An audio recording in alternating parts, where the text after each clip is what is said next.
안녕하세요. 저는 경상북도 영덕에 살고 있는 올해 70세가 된 여자입니다. 저는 20대에 남편을 잃고 지금까지 홀로 아들을 키우며 살아왔는데요. 평생을 고생만 하다 이제야 겨우 행복하게 살게 되나 싶었는데 몇 달 전 정말 충격적인 일을 겪게 되었네요. 이 글을 통해 제 아픔도 함께 나눌 수 있었으면 좋겠네요. 우선 어릴 적 이야기부터 시작해 볼게요. 저는 경상북도 영주라는 곳에서 태어났습니다. 저는 5남매 중에 막내이자 유복자로 태어났는데 아버지는 엄마가 저를 가지셨을 때 전쟁통에 끌려가 돌아오시지 못했다고 하더군요. 그래서 전 사진으로만 아버지 얼굴을 볼 수 있었어요. 집에 가장인 아버지 없이 엄마 혼자 5남매를 키워야 했기에 하루에 한 끼 챙겨 먹는 것도 힘든 시절이었습니다. 아무리 엄마가 뼈 빠지게 농사를 지어도 우리 6식구가 먹고 살기에는 턱없이 부족했죠. 시간이 지나서 오빠들은 장성해서 다들 결혼을 해서 나갔고 저도 중학교까지만 졸업하고 농사일을 도왔지만 도무지 살림살이가 나아질 기미가 보이질 않았어요. 도시에라도 살았다면 공장이라도 들어가 일을 할 수 있었을 텐데 태어나 영주 산골짜기를 한 번도 벗어나 본 적도 없었기에 그저 나이가 차면 부모님이 정해주신 사람과 결혼하게 될 거라 생각하고 살았던 것 같아요. 그렇게 저는 20살도 채 되기 전에 얼굴도 한 번 보지 못한 영덕의 어부에게 시집을 왔습니다. 결혼식 전날 엄마랑 마지막으로 같이 잠을 자는데 얼마나 울었는지 몰라요. 엄마는 아무것도 해준 것이 없어 미안하다며 잘 살아야 한다고 저를 꼭 안아주셨던 기억이 납니다.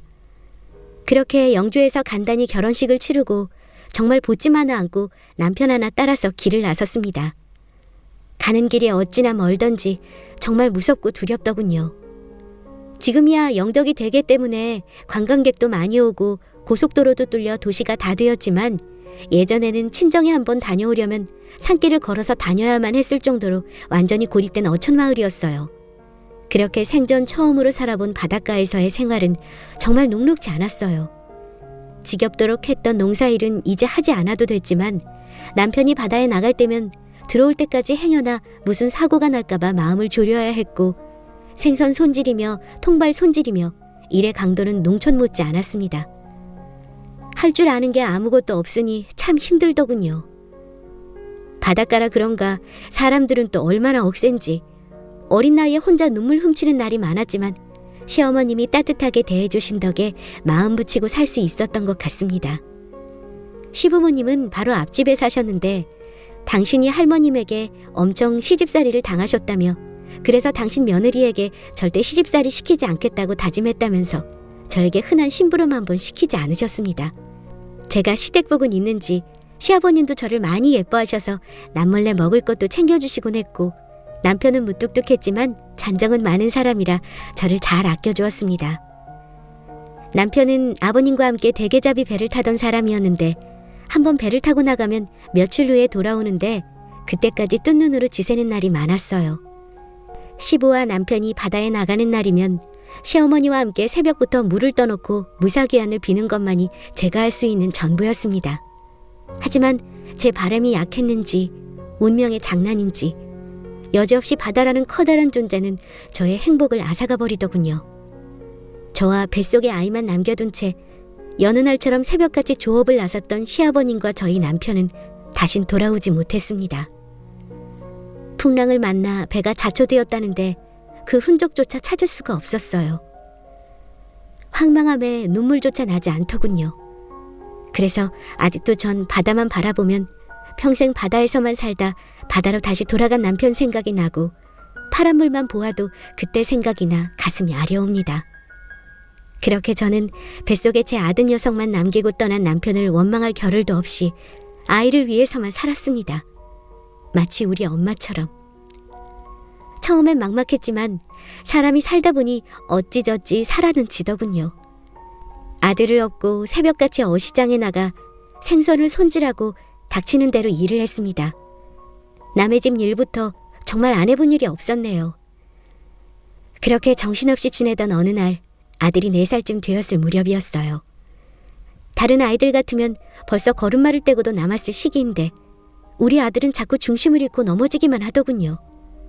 사실 그 전부터 자꾸 경기를 하고 구토를 하는 바람에 병원을 자주 가기는 했지만 아이들이 그냥 아프면서 크는 거라 생각을 했었는데 아이가 걷지를 못하니 이거 큰일 났구나 생각이 들어 큰 병원에 가서 진료를 받아보니 의사 선생님이 청천벽력 같은 말씀을 하시더군요.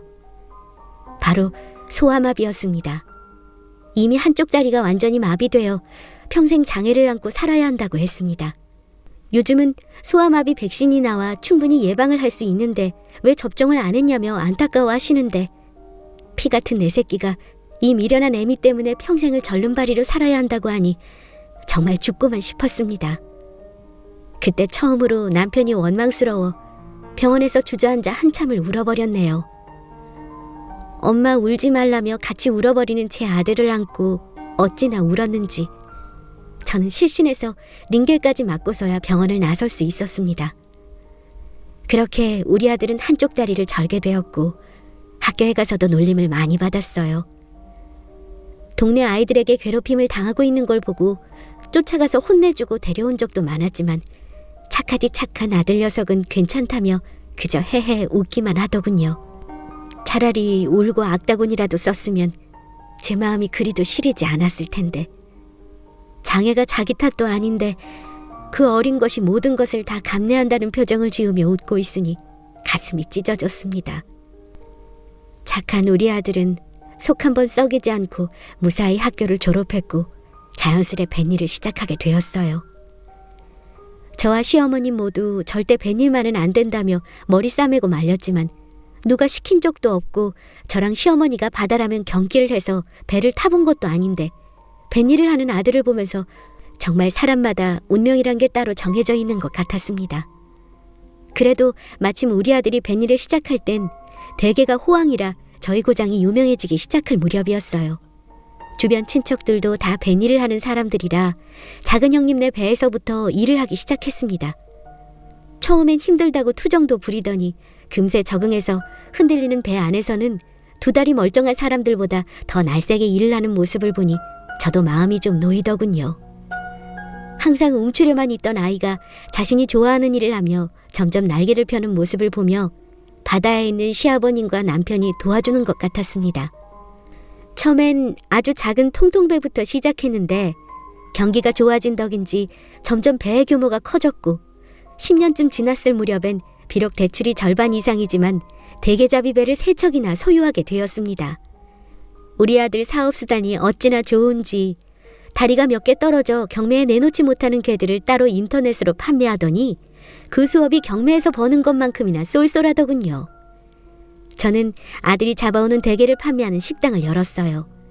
제가 식당을 처음 시작할 때만 해도 그냥 돈을 받고 손님이 가져온 게를 삶아주는 가게 몇 군데가 전부였지만 몇 년이 지나니 어느새 대게가 잡히는 철이면 사람들이 많아 옴짝달싹 할 수도 없이 붐비는 곳이 되어 있었습니다.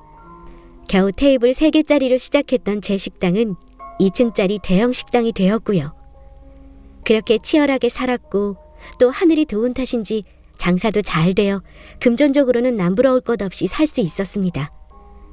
아들 녀석은 쉬지도 않고 열심히 배를 탄 덕에 이제 굳이 배를 타지 않고 소유한 배만 관리해도 충분히 많은 수입을 얻을 수 있었지만 자기는 바다가 집처럼 편하다면서 매일 새벽 배를 탔죠. 그럴 때면 저도 하염없이 바다를 바라보며 아들이 무사히 돌아오기만을 바라는 삶이었고요. 보통 뱃사람들은 고된 일을 마치고 돌아오면 피로를 풀기 위해서 바로 술집으로 발길을 옮기는 게 일상인데 이 녀석은 누굴 닮았는지 술도 잘 즐기지 않더군요. 안 그래도 배 타고 돌아다니느라 여자 만날 시간도 없는데 육지에 돌아와서도 어딜 돌아다니지도 않으니 참 애가 탔습니다. 바다가 그렇게도 좋은지 몇 날 며칠을 배를 타고 돌아와서도 낚시를 한답시고 바다만 바라보고 있으니 제 애만 탔습니다.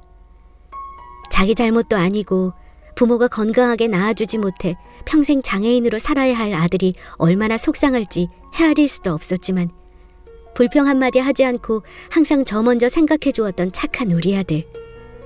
이제 정말 참한 짝꿍 하나 만나서 자기 새끼 하나 낳는 것만 보고 죽었으면 소원이 없겠더군요. 아무리 선자리를 알아보아도 나이도 있고 장애가 있다 보니 재취자리나 나이가 많은 여자들만 주선이 들어오고 아무리 그래도 제 아들이 배도 여러 척 가지고 있는 선장인데 재치자리는 정말 죽어도 싫었습니다. 아들도 여자엔 관심이 없는지 그저 일하는 데만 몰두하는 바람에 선도 그냥 몇 번 보고 말았네요. 그렇게 어느덧 아들놈 나이가 40이 넘어섰고 평양감사도 자기 싫다면 안 하는 건데 결혼 생각도 없고 여자한테 관심도 없어 보이니 저도 반포기 상태였습니다. 그런데 하루는 배가 들어온 지 몇 시간이 지났는데도 집에 오지 않아 전화를 해보니 선원들과 술 한잔하고 들어온다더군요. 그렇게 밤늦게 집에 들어온 아들 녀석은 기분 좋게 취해 있더군요. 안 부리던 애교도 부리고.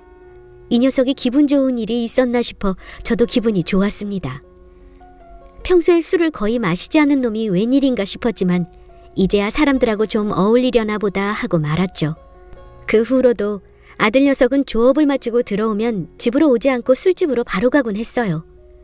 예전엔 1년에 한두 번이었던 술자리가 거의 매일 이어지니 내심 걱정이 되기도 했지만 주량이 제법 되었던지라 크게 걱정은 하지 않았습니다. 그렇게 몇 달이 지나 정말 반가운 소식이 들려왔습니다. 오랜만에 외식을 하자며 저를 데리고 나간 읍내 식당에서 아들은 애인이라며 아가씨 한 명을 소개시켜 주더군요.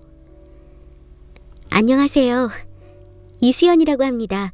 대웅씨 여자친구예요. 라며 웃으며 인사를 하는데 한눈에 보기에도 단정하고 수더분하게 생긴 게 정말 제 마음에 쏙 드는 아가씨였어요. 평생 노총각으로 늙어 죽을까봐 노심초사 제 가슴이 말라 죽는 줄만 알았는데 어디서 이렇게 참한 아가씨를 데려왔는지 입이 귀에 걸릴 것만 같았어요. 읍내 커피숍에서 일하는 아가씨인데 아들이 우연히 그 카페에 갔다가 한눈에 반했다고 하더군요. 어찌나 예의도 바르고 싹싹한지 제 아들이지만 그 아가씨가 더 아까울 정도였습니다. 그렇게 기분 좋게 식사를 마치고 돌아와 아들 녀석에게 물으니 자기에게 너무 잘해준다고 하더군요. 결혼까지 하고 싶다고 하는데 정말 꿈인지 생시인지 어디서 이런 복덩이가 굴러왔는지 이제 죽어도 여한이 없겠다 했습니다. 그 후로 그 아가씨는 주말이면 저를 찾아와 함께 시간도 보내고 장도 보러 가고 미용실도 데려가주고 했습니다. 어머니 어머니 하면서 살뜰이도 챙기는데 정말 안 이쁜 구석이 하나 없더군요. 그렇게 오히려 아들 녀석이 질투할 정도로 저희는 쿵짝이 잘 맞았어요. 그 아이는 엄마가 일찍 돌아가셨다며 저더러 자기 엄마 같다고 하는데 저도 딸이 없으니 하늘이 늦게나마 딸아이를 한 명 보내준 것 같아 이제 엄마라고 부르라고 할 정도였습니다. 예전에 저희 시어머님이 제게 잘해주셨지만 왠지 모르게 좀 어려워 제가 살갑게 대하지 못했었는데 그 아이는 신세대라서 그런지 저를 정말 편하게 대하더군요. 저는 그 모습이 더 좋았고요. 아들이 조업을 나갈 때면 저는 그 아이와 함께 사우나도 다니고 같이 노래방도 다니고 했습니다. 하루는 제가 이렇게 물어본 적이 있었어요. 아가, 아무리 내 아들이지만 우리 대웅이는 다리도 불편하고 나이도 많은데 괜찮겠니? 나는 네가 너무 좋은데 나중에 혹시 후회하지 않겠어? 저는 그 아이가 정말 딸처럼 느껴졌기에 정말 진심으로 한 이야기였어요. 제 말에 그 아이는 이렇게 답하더군요. 어머니, 저도 나이가 30이 넘었는데 다른 남자들 안 만나봤겠어요? 근데 대웅 씨는 정말 다른 것 같아요. 지금까지 저한테 큰 소리 한 번도 낸 적 없는 거 아세요? 그리고 어머님한테 하는 걸 보면 속도 깊고 정말 평생 저만 위해주고 살 남자 같아서 제가 오히려 더 적극적으로 만나자고 했는걸요? 말도 어쩜 그리 예쁘게 하는지 손을 꼭 잡고 고맙다며 기쁨의 눈물을 흘렸습니다. 평생 아들의 걸음걸이를 볼 때마다 어찌나 가슴이 찢어지는지 가슴이 뻥 뚫린 것만 같았는데 이렇게 마음씨 고운 아가씨가 아들 곁에 있어주니 정말 죽어도 여한이 없겠더군요.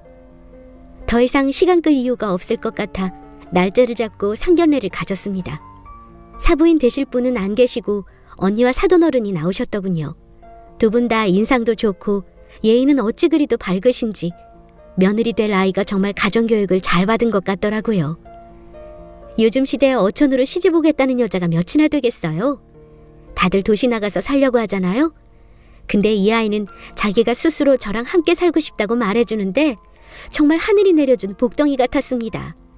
그렇게 일사천리로 결혼 날짜를 잡고 준비를 시작했어요. 대개철이 지나면 식을 올리기로 하고 아파트를 얻어 동거부터 시켰습니다. 아들 녀석과 예비 며느리는 저랑 꼭 같이 살아야 한다고 고집을 부렸지만 안 그래도 40 넘어 겨우 장가를 보내는 건데 아무것도 부담 주기 싫었거든요. 그동안 열심히 살아온 덕에 경제력은 부족함이 없었기에 아파트도 영덕에서 제일 좋은 신축 아파트로 구해주었고 며느리에게 차도 사주고 신혼살림도 제일 비싼 걸로 준비해 주었습니다. 제가 할 수 있는 건 다 해주고 싶었어요. 제 모든 걸 다 줘도 아깝지 않을 정도였으니까요. 예비 며느리는 결혼 전에도 매일같이 저희 식당을 찾아와 일을 거들어 주었습니다. 괜찮다며 앉아있으라고 하는데도 어찌나 싹싹하게 일을 잘하는지 식당 이모들도 다들 어디서 저런 며느리를 데려왔냐고 부러워했어요. 인사성은 또 얼마나 밝은지 주변 상인들에게도 평판이 좋았고요. 그렇게 결혼식 날은 다가왔고 전 드디어 우리 아들이 결혼을 한다는 생각에 정말 잠도 잘 못 이뤘던 것 같습니다. 그런데 결혼식 날 본 며느리의 친구들은 다 하나같이 좀 드세 보이더군요. 며느리는 저렇게 참하고 얌전한데 친구들은 다들 야해 보이는 옷차림에 진한 화장에 제가 구식이라서 그런지는 몰라도 마음에 들지는 않더군요. 그래도 우리 며느리만한 사람이 없구나. 내가 정말 며느리 하나는 기똥차게 얻었구나 생각하며 손님들을 맞았습니다. 우리 대웅이 장가 간다고 하니 너도 나도 축하해 주는데 정말 정신이 하나도 없더군요. 그러다 소변이 마려 화장실에 갔는데 한복이 어찌나 불편한지 겨우겨우 볼일을 보고 나오려던 참이었어요. 세면대에서 사람들의 대화 소리가 들리더군요. 얘, 소희 저거 드레스 입은 거 대체 몇 번째니? 몇 번 입더니 더 자연스럽다. 그러게 말이다. 남들은 한 번도 못 해본 걸 지는 3번이나 하고 있으니 진짜 대단한 찌지배야. 얘 말도 마라. 소희제 간통으로 교도소 갔다 왔잖아. 그것도 포함하면 4번째다. 전 남편이랑은 이혼했대? 저번에 같이 여행 간 거 사진도 올리고 그러던데 이혼한 건 맞나? 작년에 남편 빚 갚는다고 여기저기 돈 빌리고 다니더니 이번에 몇 년이나 가려나? 이번 남편 집에 돈이 그렇게 많다면서? 완전 알부자라고 땡 잡았다고 하던데? 옷을 정리하고 밖으로 나가니 그 여자들의 옆모습이 보이더군요. 친구가 결혼하는데 좀 조심하지. 남의 결혼식장에 와서 저런 소리를 하는 건지 이해할 수가 없었지만 속으로는 그 여자 며느리로 맞는 집은 참 불쌍하다는 생각을 했습니다. 다시 식장으로 가니 손님들이 정신없이 들어오는 통에 인사를 하느라 정신이 없었습니다. 예식을 마치고 패백을 준비하는데 며느리 가방이 보이더군요. 신혼여행 때 비상금으로 쓰라고 돈을 좀 준비해왔는데 지갑에 몰래 넣어줄까 싶어 지갑을 열어보았습니다. 지갑을 연 순간 저는 제 눈을 의심했어요. 며느리의 면허증에 있는 이름은 이소희. 바로 화장실에서 뒷담화를 하던 여자들이 이야기했던 바로 그 소희라는 여자가 제 며느리였던 겁니다. 아닐 거야 하면서 떨리는 몸을 겨우 바로잡으려던 그때 결혼식장을 나가려고 하는 여자들을 며느리가 배웅하고 있더군요. 전 그 여자들이 우리 며느리와 반갑게 인사를 나누는 순간 저는 이성을 잃고 말았습니다. 친구들이 제가 뒤에서 오는 걸 몰랐는지 소희야, 결혼 축하해. 이번에는 꼭 성공하고 행복해라. 알았지? 우리 간다. 하고 가려고 하더군요. 전 그 현장을 목격하고 며느리에게 달려가 소리쳤어요. 네 이름이 소희니? 네가 그 결혼 3번 했다는 소희란 여자가 맞아? 간통까지 했다는 그 소희가 맞냐고? 아니, 어머님이 어떻게 그 이름을... 저는 악다구니를 쓰며 오열했고 그 뒷담화를 했던 여자들은 도망쳐버리더군요. 간통으로 전과까지 있는 여자가, 그것도 결혼을 3번이나 한 가증스러운 여자가 한복을 입고 패백을 준비하고 있는 모습을 보니 눈이 뒤집어져 그년이 입고 있던 한복을 갈기갈기 찢어버리고 저는 실신하고 말았습니다. 정신을 차려보니 병원이었고 아들 녀석이 보이더군요. 불쌍한 내 새끼. 겨우 좋은 배필 만나서 결혼하나 했더니 만나도 그런 여자를 만나서 가슴이 찢어져 눈물만 하염없이 흘렸네요. 나중에 알고 보니 이소희는 제 아들에게 계획적으로 접근한 거였습니다. 상견례와 결혼식 때 받던 사돈은 알바를 쓴 거더군요. 참 기가 막혔습니다. 더 충격적인 건 아직 전 남편과 이혼한 상태도 아니었고 게다가 아들 녀석은 이미 수천만 원 이상 그년 빚을 갚아준 상태더군요. 그것도 모르고 아파트에 차까지 사주었으니 제가 미친년이죠. 당연히 결혼은 취소됐고 사기 결혼으로 고소를 했는데 이미 사기로 수배 중인 전과가 있는 사람이었습니다. 이소희는 교도소에 수감됐고 아들은 애써 괜찮다며 어차피 결혼 생각도 없었다고 저를 위로하고 있습니다. 이걸 차라리 잘 됐다고 해야 하는 걸까요? 하지만 사기꾼이었으니 차라리 잘 됐다고 하기엔 제 아들과 제가 받은 상처가 너무나도 큽니다. 평생 상처만 받고 살아왔던 제 아들이 처음으로 사랑했던 여자가 사기꾼이라니. 정말 하늘은 제 아들에게 어쩜 이리도 가혹한 건지요. 이제 결혼 같은 건 바라지도 않으니 부디 우리 아들이 상처를 입고 다시 일어나 주길 바라봅니다. 지금 제 사연을 보고 계신 분들도 저보다 더 별의별 일을 당해보셨겠지만 꿋꿋이 이겨나가시길 바랍니다. 아무리 힘이 없고 돈이 없어도 거짓은 정의를 이길 수 없다는 걸 사기꾼들은 깨달았으면 좋겠습니다.